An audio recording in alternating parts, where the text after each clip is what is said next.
Sejam muito bem-vindos a mais um episódio do podcast A Palavra do Evangelho. E hoje a gente vai falar sobre idolatria. Há alguns meses já eu tenho me debruçado a tentar entender um pouco mais sobre o que é idolatria, e esse vídeo é o resultado de tudo isso. No vídeo de hoje a gente vai passar por um panorama histórico de o que é a idolatria. Então a gente vai falar sobre como a idolatria se revelou, se mostrou na narrativa bíblica, né? Então, tanto em passagens do Antigo Testamento, como em passagens do Novo Testamento. A gente vai falar sobre como a idolatria, ela afeta a nossa vida e até mesmo a nossa vivência na sociedade, os impactos que ela tem na nossa cultura, enfim, no meio que nós estamos inseridos. E, para além disso, a gente quer identificar. O objetivo principal é a gente identificar os possíveis ídolos do nosso coração moderno atualmente, identificando esses ídolos, que a gente possa colocar todos eles fora do trono do nosso coração. E eu acho importante a gente começar já postulando o que é a idolatria, a gente estabelecer em algumas sentenças, se possível, o que é esse pecado, né? A Bíblia considera a idolatria um pecado, e por sinal um pecado muito grave. E para iniciar, eu queria citar aqui Timothy Keller, né, em seu livro Deuses Falsos, em que ele vai dizer que a idolatria, né, a prática da idolatria consiste em voltar-se para a própria sabedoria e competência ou para alguma outra coisa criada, a fim de alcançar o poder, a aprovação, o consolo e a segurança que só Deus pode dar. Então, a partir daqui, a gente já consegue identificar que a idolatria ela é uma troca, né? Ao invés de você adorar ao Deus verdadeiro, você adora qualquer outra coisa que possa te dar aquilo que só o Deus verdadeiro poderia te oferecer, poderia te proporcionar. O Alexandre Miglioranza, autor do livro Deus Não É Seu Ídolo, ele vai dizer que toda vez que o desejo humano é sacralizado e projetado sobre uma possível divindade que deve supostamente atender a seus desejos e reivindicações, estamos diante de um caso de idolatria.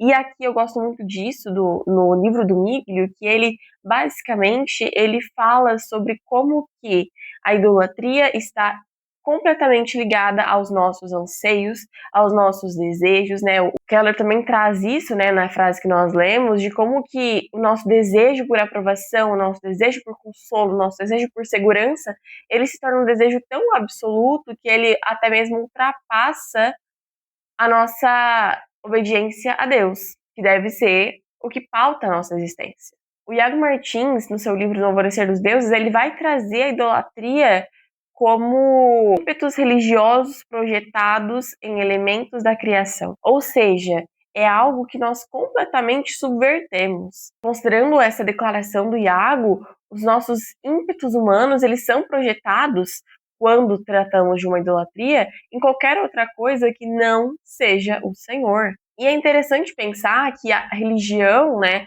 ela é uma prática, né, a adoração, na verdade, que inclui a religião, inclui os rituais, é uma prática que está presente na humanidade desde muitos e muitos e muitos séculos, há muito tempo atrás.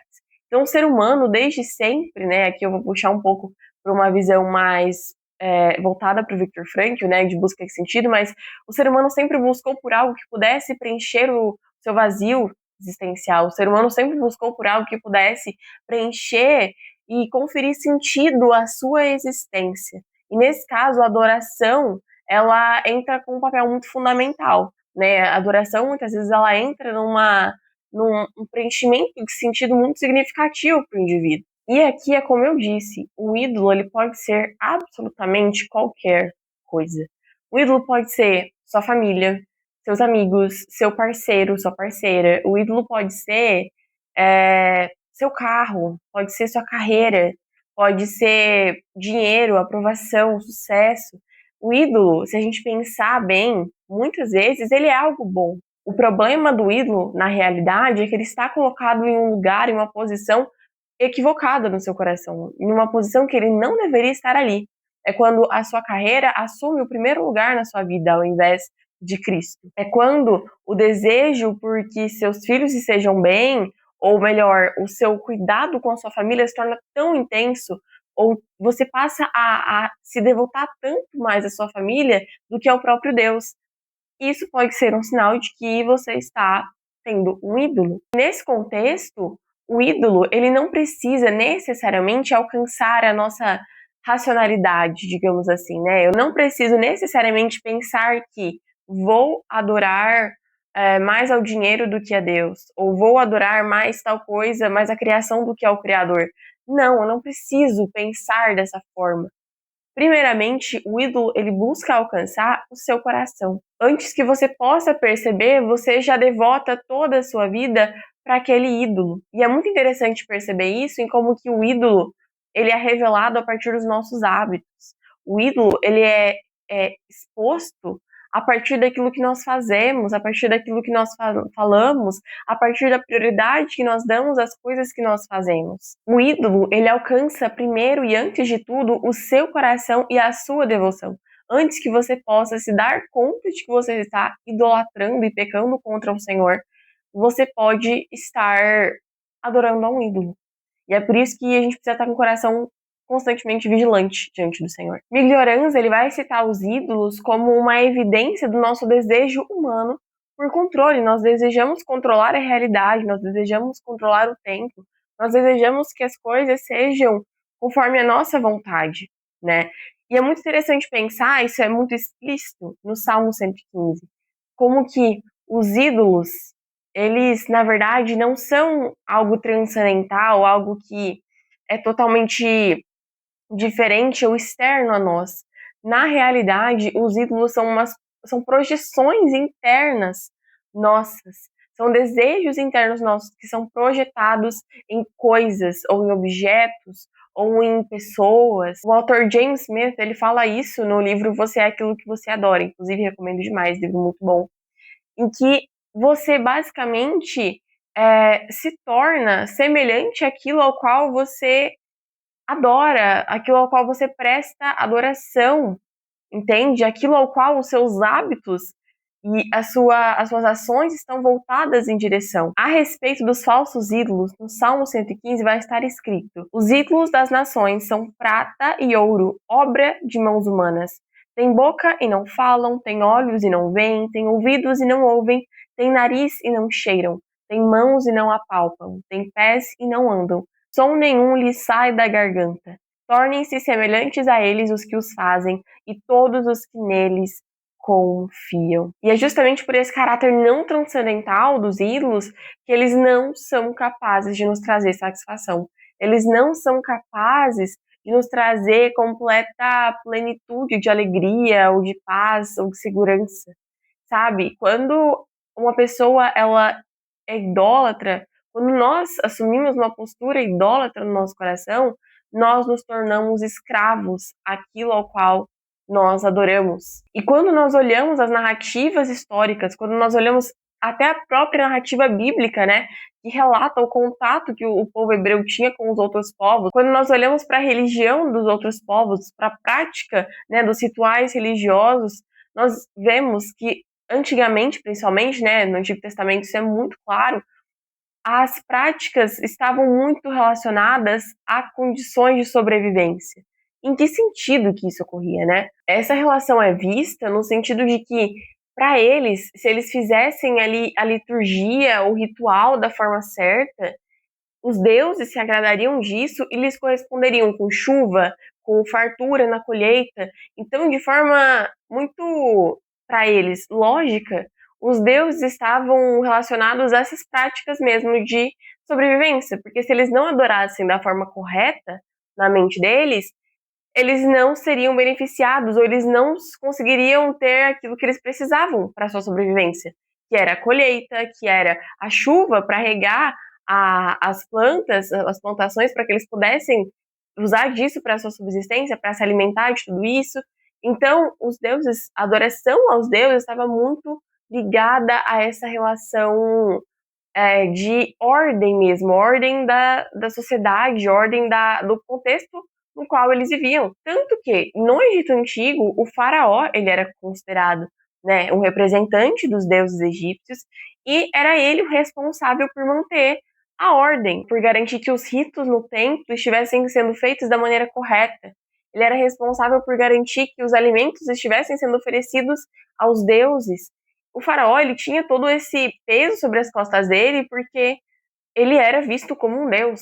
E seja em sociedades politeístas ou monoteístas, os deuses, ou no caso das monoteístas, né, o deus, ele era utilizado, ele era visto como um meio para a obtenção da satisfação dos seus desejos, um meio para que os seus desejos pudessem ser satisfeitos. E se a gente reparar, a gente vai perceber que nem sempre esses desejos eram maus, muitas vezes eram desejos legítimos, desejos para que houvesse uma boa colheita, né, para que houvesse alimentação, desejos, nos casos dos deuses ligados à fertilidade, para que eles pudessem ter filhos, então, aos deuses ligados na guerra, para que eles pudessem ser bem-sucedidos na guerra. Então, perceba que são desejos bons, mas colocados no lugar ou voltados ao objeto de adoração ou ao ser de adoração errados. Além disso, as práticas religiosas, querendo ou não, também estão muito ligadas à manutenção da moralidade social, né? De forma que era a religião quem pautava a moralidade e a prática daquela sociedade, daquela comunidade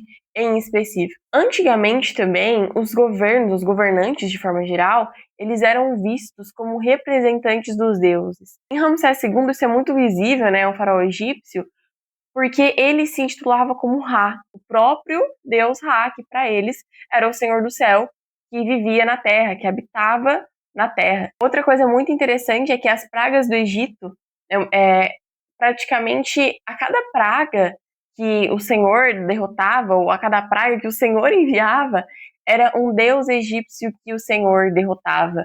Se você tiver curiosidade, procure mais sobre isso. Eu vou tentar colocar o link, se eu achar, de alguma matéria que fale sobre, mas eu vou indicar outras referências também no final do vídeo. Mas é interessante de ver como que Deus demonstra o seu poder sobre os deuses do Egito através das 10 pragas. Antes que a gente passe para o próximo tópico, eu queria já convidar você a deixar um like nesse vídeo, caso você esteja gostando do conteúdo até aqui, caso você tenha sido edificado, caso você esteja aprendendo alguma coisa aqui. Por favor, dê um like para que o YouTube leve esse vídeo mais longe. No Império Romano, os representantes políticos, os imperadores, né, eles também eram vistos como representantes dos deuses. E é interessante a gente olhar um pouco para como que os romanos viam o cosmos, para a gente conseguir compreender por que eles deificavam tanto, por que eles divinizavam ou consideravam os imperadores romanos como representantes dos deuses. É porque para eles o cosmos, né, ele era dividido em 3 faixas. A gente tinha a faixa superior, que eram dos deuses, depois a gente tinha os humanos e depois os animais. Mas basicamente o Deus para eles, Deus não era um ser transcendental, não era um Deus, o Heinck vai colocar esse termo, né? Não era um Deus totalmente outro, né? Mas era praticamente o que mudava entre os deuses e os humanos era apenas um patamar.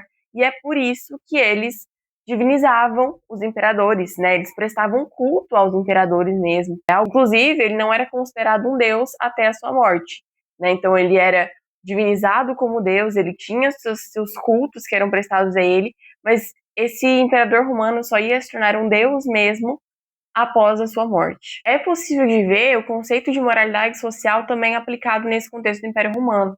Por quê? Porque o Estado romano, na época, ele não controlava, no sentido de ele não rejeitava todas as religiões, mas ele controlava o seu poder divino em favor do Estado.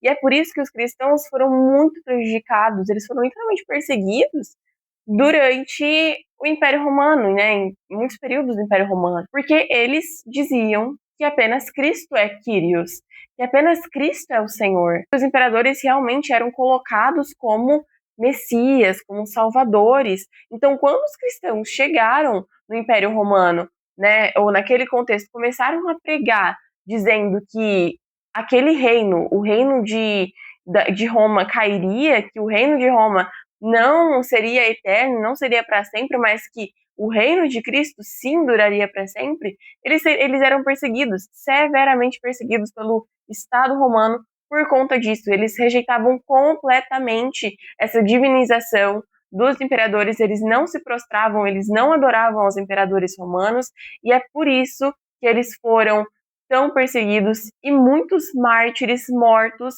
por amor ao Evangelho de Cristo. Os ídolos também estão ligados ao contexto cultural. Em Atos 19, a gente vai encontrar Paulo pregando o Evangelho. E como resultado da pregação de Paulo, os comerciantes começaram a reclamar, porque eles pararam de vender, eles meio que começaram a falir por conta que Paulo estava pregando acerca do Evangelho de Cristo. E a respeito dessa influência que a idolatria exerce dependendo de cultura para cultura, né? Os ídolos, eles variam de sociedade para sociedade. O Timothy Keller vai dizer: os ídolos das sociedades tradicionais envolvem família, trabalho duro, obrigações e virtude moral, ao passo que nas culturas ocidentais eles são a liberdade individual, o autoconhecimento, a riqueza pessoal e a realização. E nesse sentido, Keller também apresenta tipos de ídolos. Ele apresenta os ídolos superficiais e os ídolos profundos. E esse entendimento, para mim, me ajudou a compreender muitos comportamentos meus que estavam muitas vezes ligados a ídolos profundos. São ídolos superficiais que revelam em nosso coração a presença de ídolos muito profundos e muitas vezes nós não percebemos. Então, um exemplo de Deus superficial poderia ser o dinheiro, que pode estar ligado à segurança. A segurança, sendo esse ídolo profundo, pode se projetar, se manifestar de diversas formas. A aprovação também pode ser um ídolo profundo, e pode se manifestar de diversas formas. Ela pode se manifestar na busca por likes, por aprovação em redes sociais. Ela pode se manifestar até em coisas boas, que seja na apresentação de um trabalho, porque na verdade os ídolos estão muito ligados às motivações do nosso coração, não necessariamente às ações e às atitudes que nós fazemos. Os ídolos, eles nos cegam. Os ídolos nos impedem de ver a realidade como ela é. É aquilo que Romanos 1 diz, as pessoas, ao idolatrarem os ídolos, elas passam a subverter a verdade, a considerar aquilo que é verdade mentira e aquilo que é mentira verdade. Há uma completa subversão aí. E isso pode ser muito bem percebido quando nós olhamos os hebreus, quando eles estavam escravos no Egito. Para eles, a cosmovisão deles estava completamente ofuscada. Eles não estavam mais conseguindo se identificar como indivíduos, assim, longe do Egito, tanto que muitas vezes eles murmuram que eles foram libertos, que eles assim, sentem falta de tudo aquilo que eles tinham lá no Egito, justamente por isso, porque eles viveram uma perda de identidade muito significativa que levou a uma cosmovisão, a uma visão de mundo completamente distorcida daquilo que Deus tinha para eles. E quando Deus se revela a eles novamente, lá em Deuteronômio 5:6, Deus vai dizer assim: eu sou o Senhor, o seu Deus, que o tirou do Egito, da casa da escravidão. E o Alexandre Miglioranza, no livro dele, ele traz uma compreensão desse texto muito bela, que eu quero compartilhar com vocês, que primeiro, Deus, ele se revela a esse povo mais uma vez.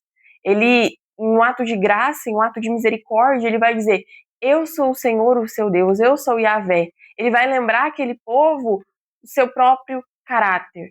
E aqui, no eu sou, no Yahvé, a gente vê que ele não fala no passado, ele não fala no futuro, ele fala no presente, ele fala eu sou. Isso significa que Deus não pode ser preso no tempo. Ou seja, que Deus não pode ser manipulado pelos desejos humanos. Deus não está preso no tempo, Deus não está preso no espaço para que ele possa ser manipulado pelos humanos, como os deuses das outras religiões são. Então, Yahvé significa ele existe, ele está, dá essa ideia de continuidade, de um Deus eterno que não pode ser controlado. Em seguida, ele vai dizer que o tirou da casa do Egito. Aqui Deus lembra ao povo de Israel que eles são completamente incapazes de se salvar sozinhos. Ele os lembra que eles são completamente dependentes do Senhor.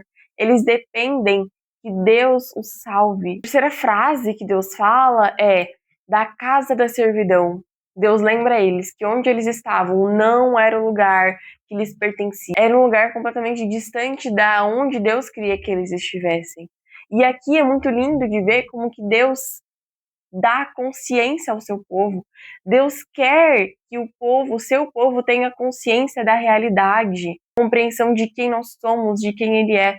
E é claro que nós não vamos conhecer a Deus de forma completa, né? Ele é incognoscível a nós, a gente não consegue compreender de forma completa quem Ele é, porque Ele é soberano, mas Ele deseja que a gente conheça o seu caráter. Nesse sentido, o Miglioranza, ele vai citar a responsabilidade e a consciência como pilares para o nosso relacionamento com Deus. Ou seja, o Melhorança defende que conhecer a Deus, conhecer os mandamentos e saber recitá-los de cor não é suficiente. A gente precisa de um relacionamento real com esse Deus pessoal. A gente precisa de experiências com esse Deus. E só então a gente vai estar, de fato, tendo um relacionamento com Ele. Para ele, o fundamento da liberdade é o conhecimento integral somado ao conhecimento relacional, experiencial. Só assim nós temos um relacionamento com Deus. Iago Martins ele vai dizer que deixar de temer a Deus é obscurecer a compreensão da realidade, pois é negar o fundamento do conhecimento. Coloca Deus, o Senhor, como fundamento, a base para todo conhecimento.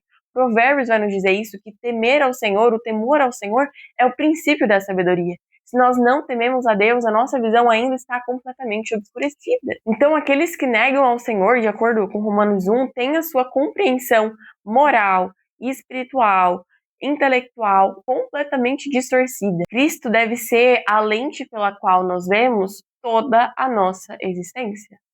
Tudo aquilo que nós fazemos, tudo aquilo que nós pensamos, de forma intelectual, de forma moral, de forma espiritual, é Cristo quem deve liderar e basear tudo isso. Gosto muito da frase do Karl Marx, que ele fala: o problema não é apenas esquecer uma outra divindade para adorar, mas atribuir ao único Deus qualquer imagem ou sentido que ele mesmo não tenha revelado. Se a gente olhar para a Escritura, isso acontece com o episódio do bezerro de ouro. Porque o bezerro de ouro não era um outro Deus que o povo de Israel tinha criado. O bezerro de ouro, na verdade, era uma representação não autorizada de Deus. Era uma imagem que o povo de Israel criou para dizer que era o próprio Deus. E Deus justamente fica irado porque Deus não aceita que sejam feitas imagens ou esculturas de adoração para que o representem, sabe? Nenhuma imagem, nada dessa criação, de forma única e singular, pode representar o próprio Senhor. É claro, a toda a criação, os céus declaram a glória de Deus, Salmo 19 vai dizer isso, mas não é como se os céus fossem o próprio Deus, entende? E nos tempos de hoje não se tem mais, né? É muito raro a gente ter aquelas, igual tinham antigamente, ou na abrangência que se tinham nos tempos antigos, né? A adoração aos deuses de forma muito visível, de ir aos altares e fazerem holocaustos e sacrifícios. Isso é muito difícil de acontecer hoje em dia, acredito eu. Mas, hoje em dia, o nosso sacrifício muitas vezes é o tempo que nós oferecemos às coisas. E isso ilustra muito bem a prioridade que damos a elas. E se Cristo, se Deus, não está em primeiro lugar nessa lista do nosso coração, a gente tem um problema aí. Nós construímos nossa vida ao redor dos nossos ídolos. Se nós adoramos a Cristo, nós construiremos nossa vida ao redor dele. Se nós adoramos a qualquer outros ídolos, nós construiremos nossa vida, nossos hábitos, nossos comportamentos ao redor deles também. Que o ídolo se manifeste, o nosso amor pelo Senhor, ele não precisa ser aniquilado, ele não precisa ser diminuído a zero.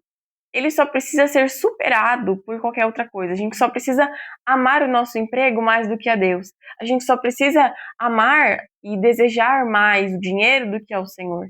E nos dias de hoje, muitas vezes, coisas muito sutis que nós não percebemos podem ser um ídolo. Nossa posição teológica pode ser um ídolo. Quando a gente tem compreensões erradas acerca de quem Deus é, pode levar a uma idolatria de posição teológica, porque a gente está adorando a um Deus falso, a um Deus que não é o Deus verdadeiro revelado na Bíblia.